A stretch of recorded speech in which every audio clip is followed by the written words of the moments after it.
ನಮಸ್ಕಾರ. ಇವತ್ತು ಸಬ್ಸಿ ಪಲ್ಯ ಮಾಡೋದು ಕಲಿಯೋಣ. ಇದಕ್ಕೆ ಬೇಕಾಗುವ ಸಾಮಾನು: ಈರುಳ್ಳಿ, ಬೆಳ್ಳುಳ್ಳಿ, ಉಪ್ಪು ರುಚಿಗೆ ತಕ್ಕಷ್ಟು, ಹೆಸರುಬೇಳೆ, ಸಬ್ಸಿ ಪಲ್ಯ, ಮೆಣಸಿನ್ಕಾಯಿ.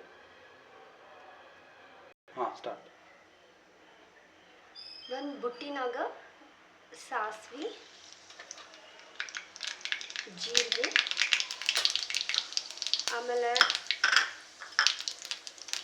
ಬೆಳ್ಳುಳ್ಳಿ ಹಾಕಬೇಕು, ಮೆಣಸಿನ್ಕಾಯಿ,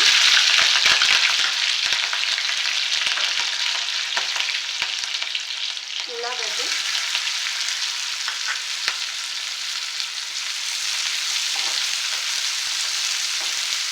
ಸಬ್ಸಿ ಪಲ್ಯದಾಗ ಪ್ರೋಟೀನ್ ಕಂಟೆಂಟ್ ಮತ್ತು ಐರನ್ ಕಂಟೆಂಟ್ ತುಂಬ ಇರುತ್ತೆ. ಅದಕ್ಕಾಗಿ ವಾರದಲ್ಲಿ 2 ಸರ್ತಿ ತಿಂದರೆ ಆರೋಗ್ಯಕ್ಕೆ ಒಳ್ಳೆಯದು.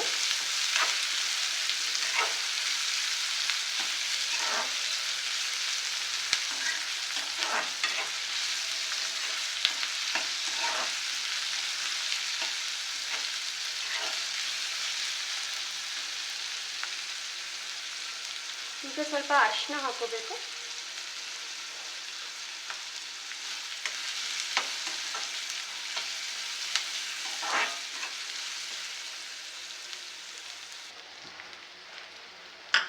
ಸ್ವಲ್ಪ ಉಪ್ಪು ಹಾಕ್ರಿ, ರುಚಿಗೆ ತಕ್ಕಷ್ಟು.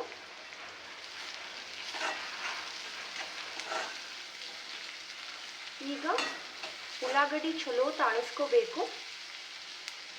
ಅದಕ್ಕೆ ಒಂದು 2 ನಿಮಿಷ ಮುಚ್ಚಿಡಬೇಕು. ನೋಡ್ಕೊಂಡು ಉಳ್ಳಾಗಡ್ಡಿ ತಾಳಿದಿಲ್ಲ ಅಂತ.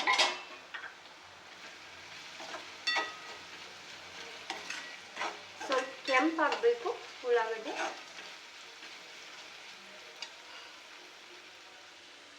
ಆಮೇಲೆ ಸಬ್ಸಿ ಪಲ್ಯ ಹಾಕೋಣ.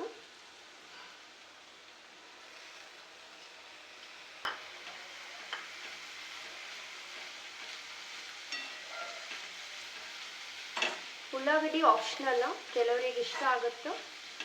ಬೇಕಿದ್ರೆ ಬರೀ ಹಸಿರುಬೇಳೆ ಮತ್ತು ಸಬ್ಸಿ ಪಲ್ಯ ಹಾಕೊಂಡು ಮಾಡ್ಬೋದು.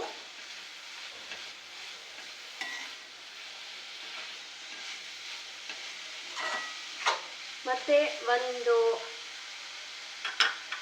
2 ನಿಮಿಷ ಮುಚ್ಚಿಡಬೇಕು ಸಬ್ಸಿ ಪಲ್ಯ ತಾಳೋವರೆಗೂ. ಇವಾಗ ನೋಡೋಣ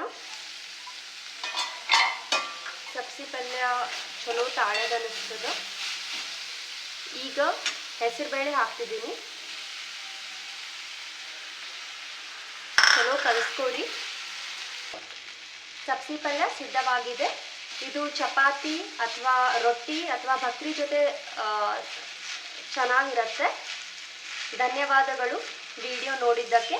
ನಿಮ್ಗೆ ಇಷ್ಟವಾದಲ್ಲಿ ಮನೆಯಲ್ಲಿ ಟ್ರೈ ಮಾಡಿ, ಲೈಕ್ ಹಾಗೂ ಸಬ್ಸ್ಕ್ರೈಬ್ ಮಾಡಿ. ಧನ್ಯವಾದಗಳು.